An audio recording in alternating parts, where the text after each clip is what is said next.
Is this thing on? It is. It is. Sorry, that's like my biggest problem whenever I record podcasts is I don't use the mic right. Hi, welcome back to the Just Okay podcast. I am Brittany Ledesma, and wow, I haven't done an introduction like that in a minute. It's late. I've been doing my podcast late at night because clearly I haven't been doing well. Generally, I film during the day, and I'm doing great actually. I'm doing good. Life is good, and I realized from the messages and comments I got, my last video sounded like a cry for help apparently. I have mixed feelings on that, but I get it. I definitely have been under a lot of stress, but I feel really good with where I'm at right now. I mean, like, even like as like crazy as and dramatic, and I don't know, it's a big change, and I'm a fucking baby. I'm a big baby, okay? I don't know, I've been under, a lot of stress, and it's big changes, but it's going well. I've just been missing my friends mostly, and the main thing that's really gotten me down, I've been going through a breakup, and it sucks, because it's like, we didn't want to break up, but it's just logically, we've only been dating for like 3 or 4 months, and neither of us like know when we're going to be living in the same city again, and so it kind of just, it's sad.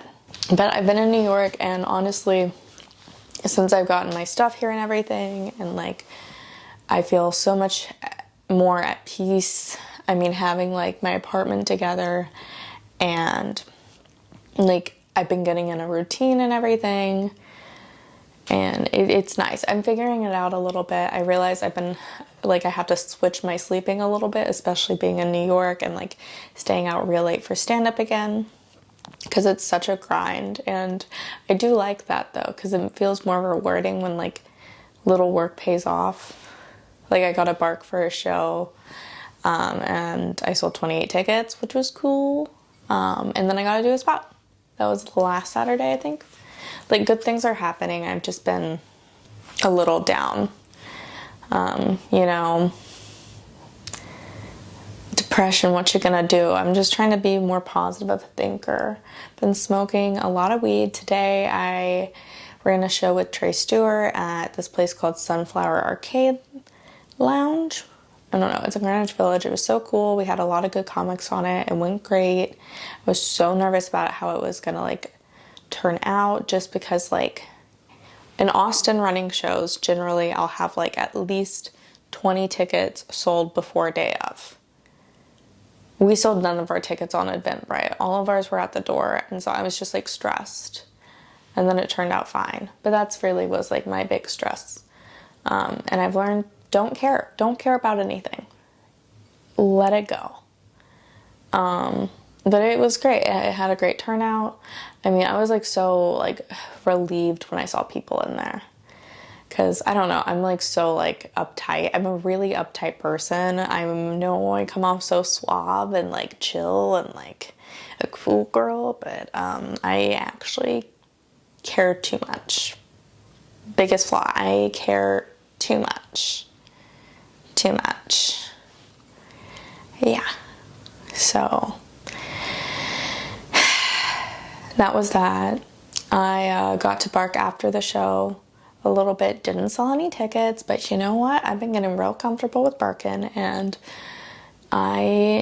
it's also, I'm not saying I enjoy barking, but it is a part of what I have to do, and it's not the worst thing I could be doing, but I do like that it gets me to like put myself out there and talk to strangers. Like, I'm not an extrovert like that. I love not talking to other people. But a lot, and also so many people have been so welcoming here. I've just been, focusing too much on the negative, and like AIDS, I should be positive. That was such a stupid joke. What I hate is I'm taking all these sips, but then I'm gonna have to go in and edit out the gulp. Where do I leave the gulp in? It's like pulp or no pulp. It's just life. I don't know. Being in New York is wild. Every day you see someone lose their shit outside, and you're just like, okay. I sat down and I was like, I have so much to say. And now that I'm having to talk to y'all, I don't know what to say. I don't think I have anything to say. I got some good guests coming on soon. We're getting back into the swing of me having like another person with me. We're gonna do it like at old days.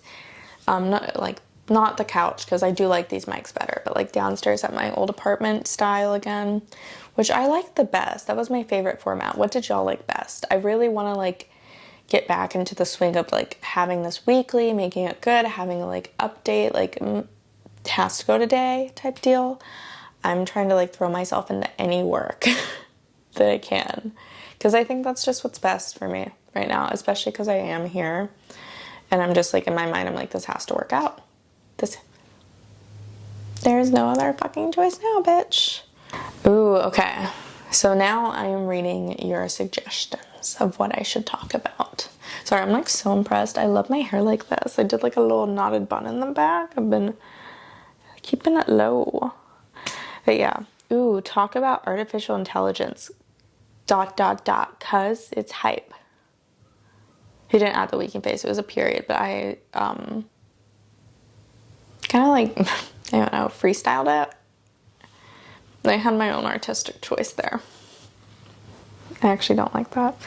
All right, talk about artificial intelligence because it's hype, or talk about cognitive science and psychology or other hippie science stuff because I love that shit. This is from Alex Find Peace, Find Power. I studied artificial intelligence last night. I was at a birthday for this girl, Jasmine, I met. She's like been one of the nicest people since I moved to New York. She's been so welcoming. And I was like, of course I'll go out. Like, I would love to go out with you. It's your birthday. And I was at the table and they were just talking about artificial intelligence. I was like, someone shoot me now. No, I don't know. Artificial intelligence, I don't want to think too deep in it because then it's going to scare me, you know? I'm also just thinking of all the times I've told Alexa to shut up and like, I'm scared, what is she going to do to me if, you know, like what if she becomes more of a physical thing? Also, you know what I see happening with smart intelligence? The movie Smart House happening. Our houses are going to lock us down and we're stuck inside and there's no turning back. I don't know. Also, like, let's stop working on smart intelligence. I hated the shit hoverboard, the hoverboard with wheels on it. Let's make a real hoverboard. Like, we just have this lame one for hype beast with wheels. That's not a hoverboard. And not my hoverboard.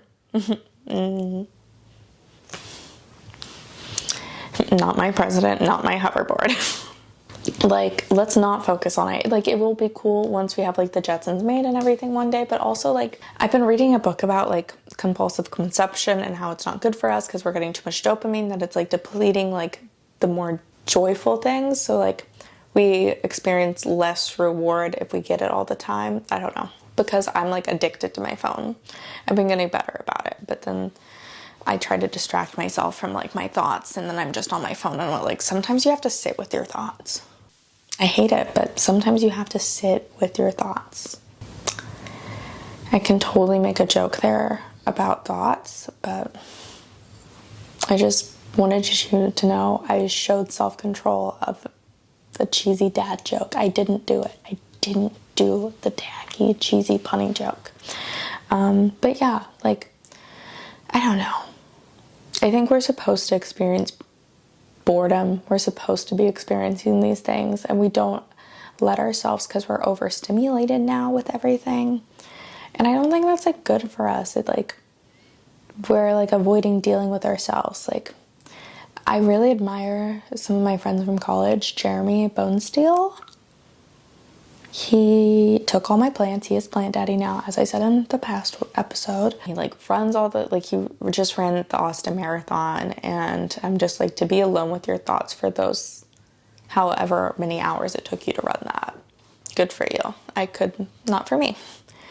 But no, I admire it. He's always like challenging himself. Like, I just think it's cool to keep challenging yourself because I would never. I like things easiest. And I'm realizing that maybe doing the easy way of like instant gratification with just like how we just order things online instead of going to the store now. And I think we're supposed to have those moments though, you know?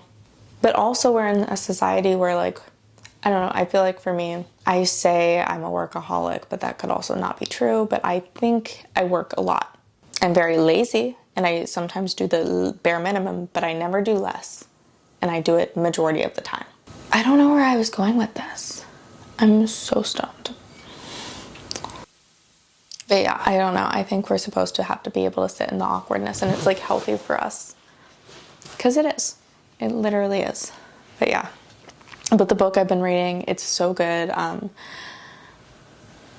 not gonna go to my room to grab it, but it is called Dopamine Nation: Finding Balance in the Age of Indulgence. I think it's really good. I'm halfway done with it now. I was more or less looking for an answer, and it kind of just brought up a lot of like other things. And it's mainly like studying people with addiction. And I think it's so funny the way she relates to addiction is she was addicted to reading romance novels. You crazy. You ever addicted for one of those romance novels? Nah.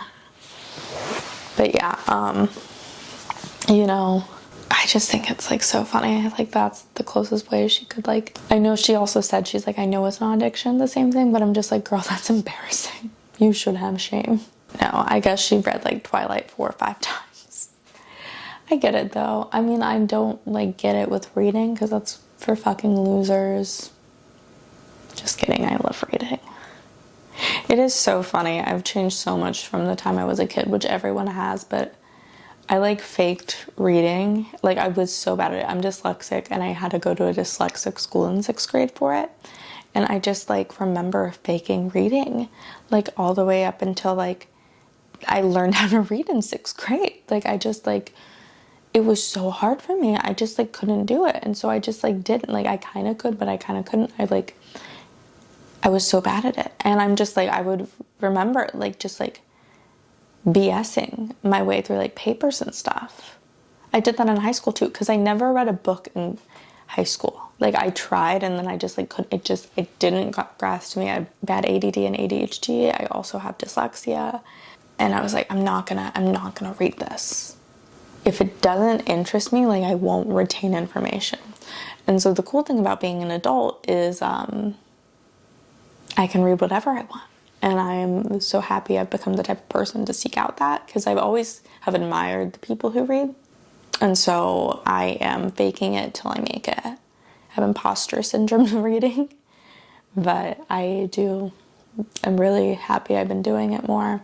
Like last year, I think I read like 5 books, which is the most books I've read in a year. The first set of books I read was The Hunger Games, I think, but like the real first like book I read for school was senior year of high school. And we read Catcher in the Rye because I was doing dual credit classes. I'm pretty sure it's like banned in high schools, but I loved it. It was like, I was like, it speaks to me. Which sounds fucking lame to say, but it did. And I loved that book. And my grandmother, you know, like all grandmothers, big into reading. Books, you know, books. But back to the point.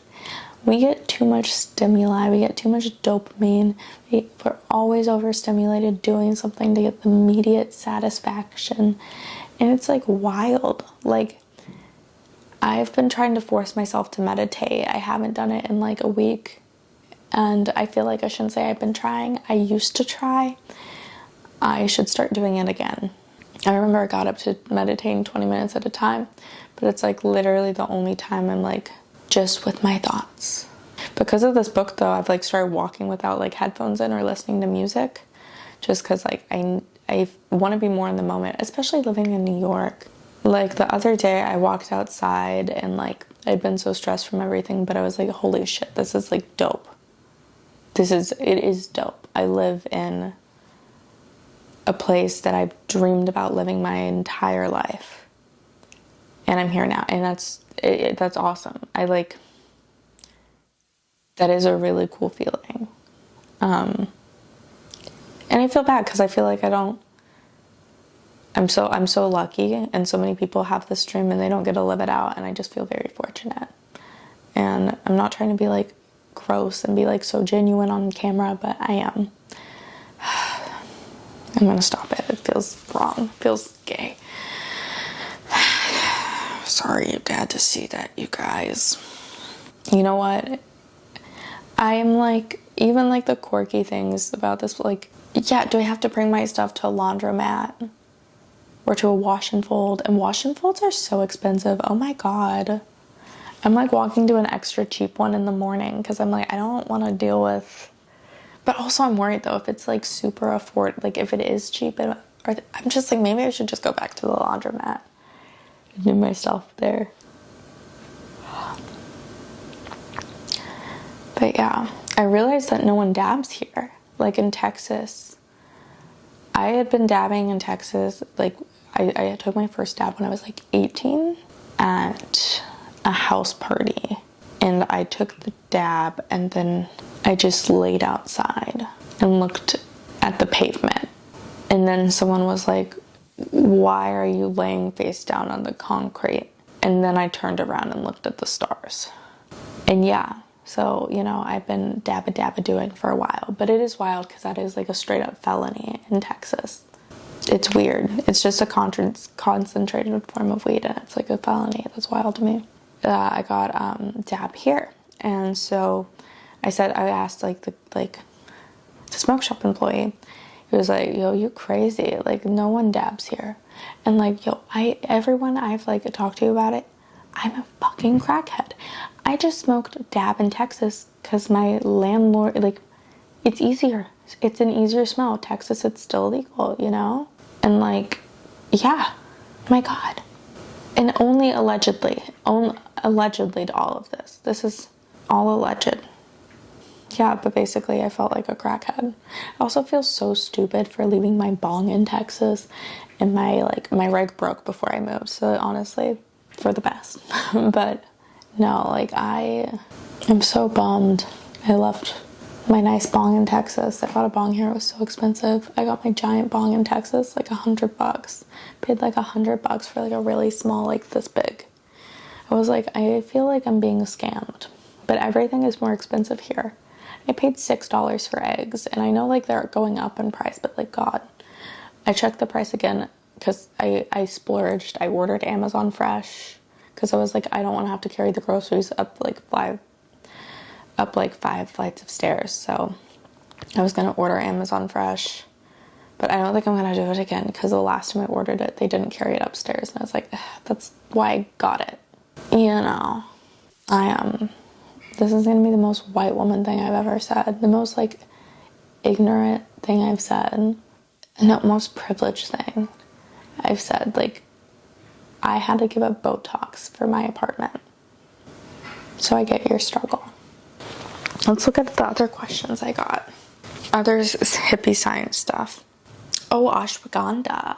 Okay, so I love herbal supplements. I got really into supplements like 2019. I was working at like a little like smoothie shop that was very healthy, and acai bowl place.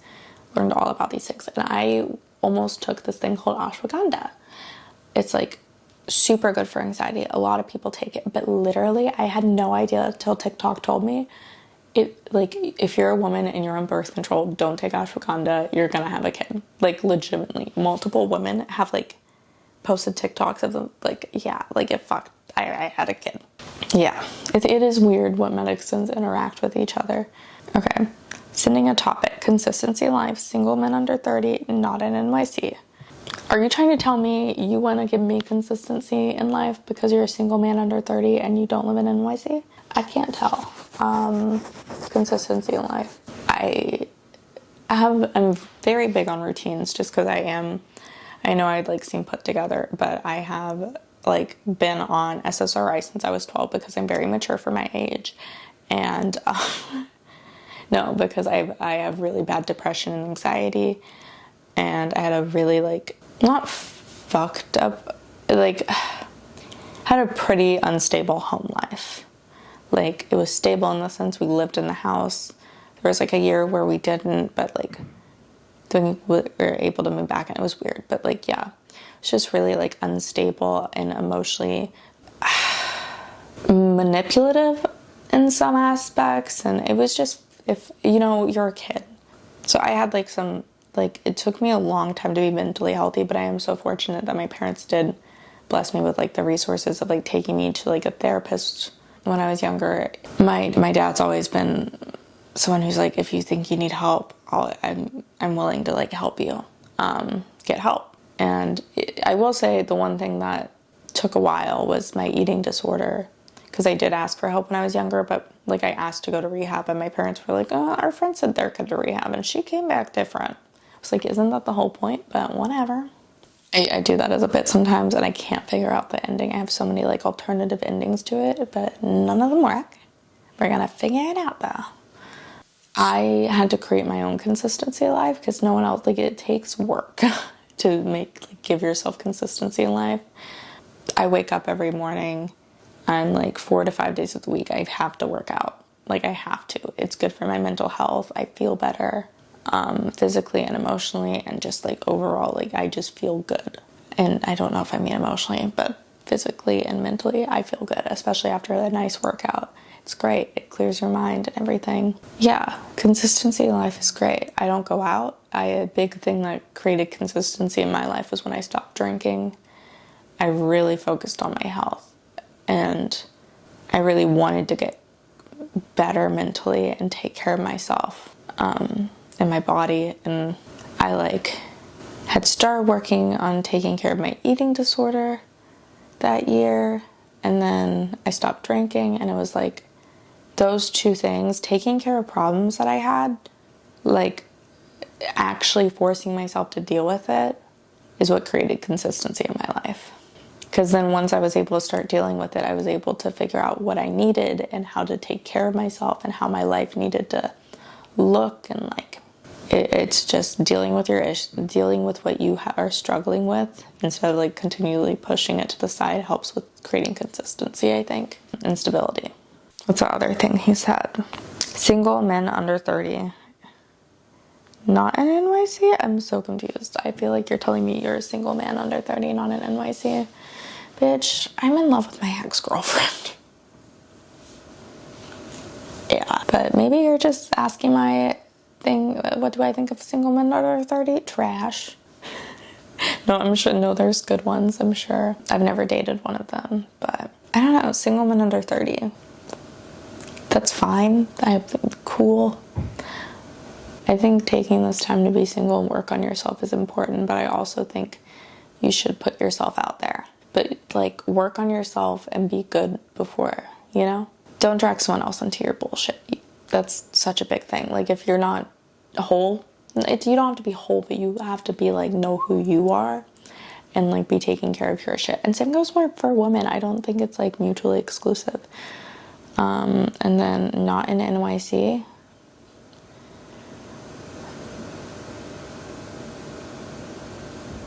Or was, I don't know. I'm so confused. Maybe I'm just too stoned to figure it out.